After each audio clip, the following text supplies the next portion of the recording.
মাঝে মাঝে রাতের আকাশের দিকে তাকালে একটা অদ্ভুত অনুভূতি হয়, তাই না? একটা শান্ত বিভ্রান্তি কাজ করে। মনে হয় যে এই যে এত কিছু দেখছি, এর মধ্যে কোথাও যেন একটা গোলমাল আছে। সবকিছু ঠিকঠাক মিলছে না। ভাবুন তো একবার, মহাবিশ্বটা কি বিশাল! কোটি কোটি গ্যালাক্সি, আর প্রত্যেক গ্যালাক্সিতে আবার কোটি কোটি তারা। আর মজার ব্যাপার হলো, সবকিছু চলছে একদম নিখুঁত নিয়মে। এমন সব নিয়ম যা আমরা বানাইনি আর বুঝিও খুব সামান্যই, কিন্তু তারপরেও সবকিছু একদম ঠিকঠাক চলছে। আর এটাই হলো আমাদের আজকের আলোচনার মূল প্রশ্নটা। একদিকে দেখুন তারার বিস্ফোরণ ঘটছে, ব্ল্যাক হোল সবকিছু গিলে খাচ্ছে, মানে চরম বিশৃঙ্খলা। আবার অন্যদিকে গ্যালাক্সিগুলো যেভাবে ঘুরছে বা একদম ছোট পার্টিকেলগুলো যেভাবে আচরণ করছে, সব কিছুতেই অবিশ্বাস্য এক শৃঙ্খলা।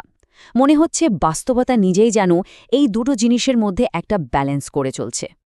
আচ্ছা, তাহলে চলুন এই মহাজাগতিক রহস্যে প্রথম ক্লুটা দেখা যাক।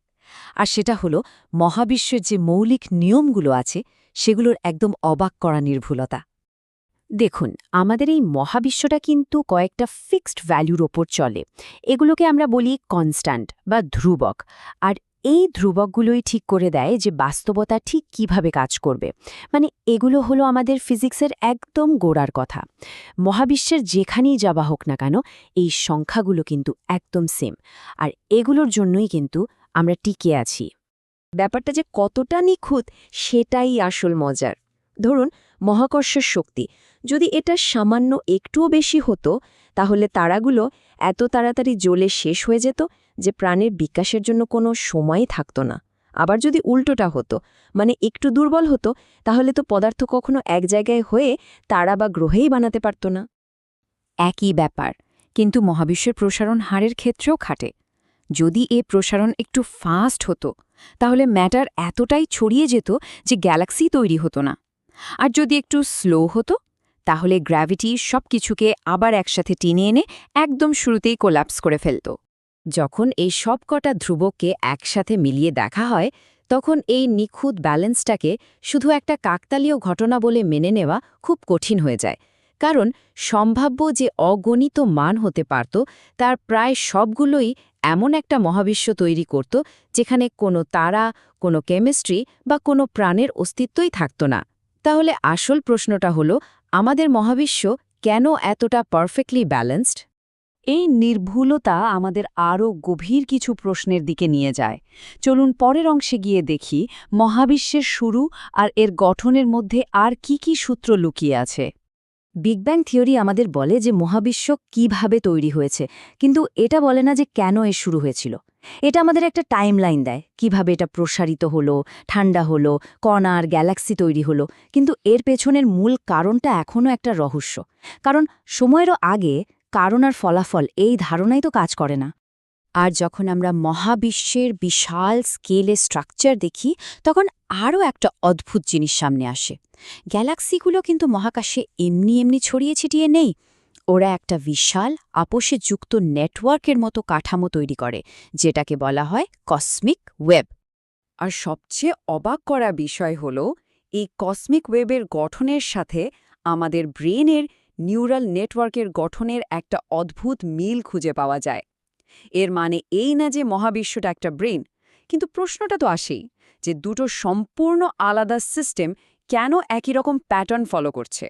বাস্তবতাকে বোঝার জন্য আমাদের কাছে দুটো দারুণ সফল থিওরি আছে। একটা হলো জেনারেল রিলেটিভিটি, যেটা বিশাল জিনিস যেমন গ্রহ, গ্যালাক্সিকে ব্যাখ্যা করে। আর অন্যটা হলো কোয়ান্টাম মেকানিক্স, যা খুব ছোট কণার জগৎকে ব্যাখ্যা করে। সমস্যাটা হলো, এই দুটো থিওরি একদম মৌলিক জায়গায় গিয়ে একে অপরের সাথে মেলে না।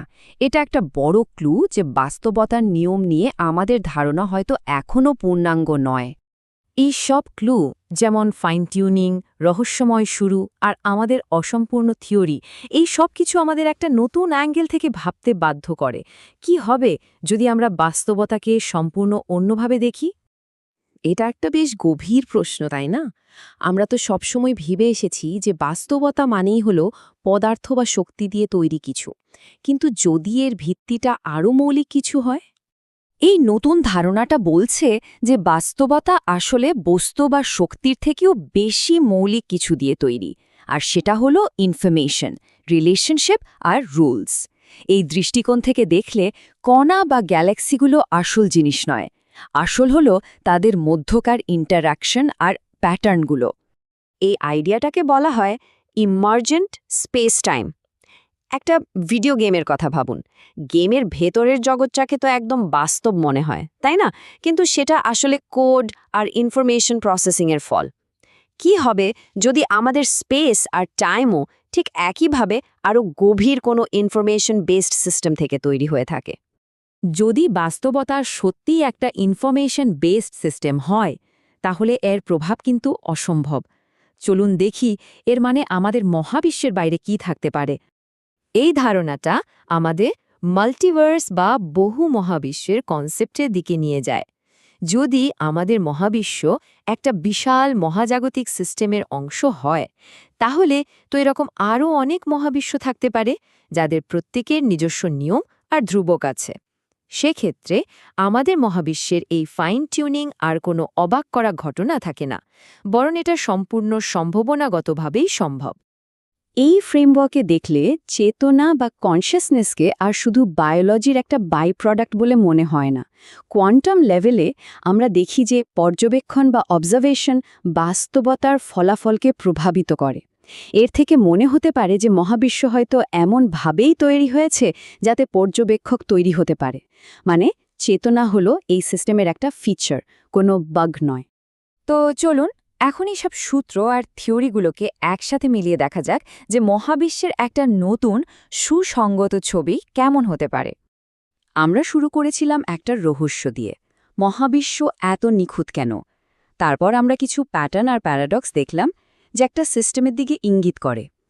এটা আমাদের ইনফরমেশন বেসড বাস্তবতার ধারণার দিকে নিয়ে গেল, আর সবশেষে এই সিস্টেমের একটা প্রত্যাশিত ফলাফল হিসেবেই পর্যবেক্ষকদের আবির্ভাব হয়। আর এটাই হলো মূল উপলব্ধি। আমাদের অস্তিত্ব আর আমাদের চেতনা কোনো অ্যাক্সিডেন্ট নয়, আমরা একটা স্বসংগঠিত সিস্টেমের প্রাকৃতিক এবং প্রত্যাশিত একটা ফলাফল। আমরাই সেই মাধ্যম যার মাধ্যমে মহাবিশ্ব নিজেকে জানতে আর বুঝতে পারে। এই দৃষ্টিকোণ থেকে যখন দেখা হয়, তখন মহাবিশ্বকে আর এলোমেলো বা অর্থহীন মনে হয় না। শুরুর সেই বিভ্রান্তিগুলো কেটে যায় এবং তার জায়গায় একটা গভীর, যৌক্তিক আর কানেক্টেড বাস্তবতার ছবি ফুটে ওঠে। এতে আমাদের বিস্ময় কমে যায় না, বরং আরও বেড়ে যায়। আর এখানেই আমরা আজকের বিশ্লেষণটা শেষ করছি একটা প্রশ্ন রেখে। যদি আমরা এমন একটা মহাবিশ্বের অংশ হয়ে থাকি যা ধীরে ধীরে আত্মসচেতন হয়ে উঠছে, তাহলে এর বিবর্তনের পরের ধাপটা কি হতে পারে? এর উত্তর হয়তো আমাদের সবার সম্মিলিত চেতনার মধ্যেই লুকিয়ে আছে।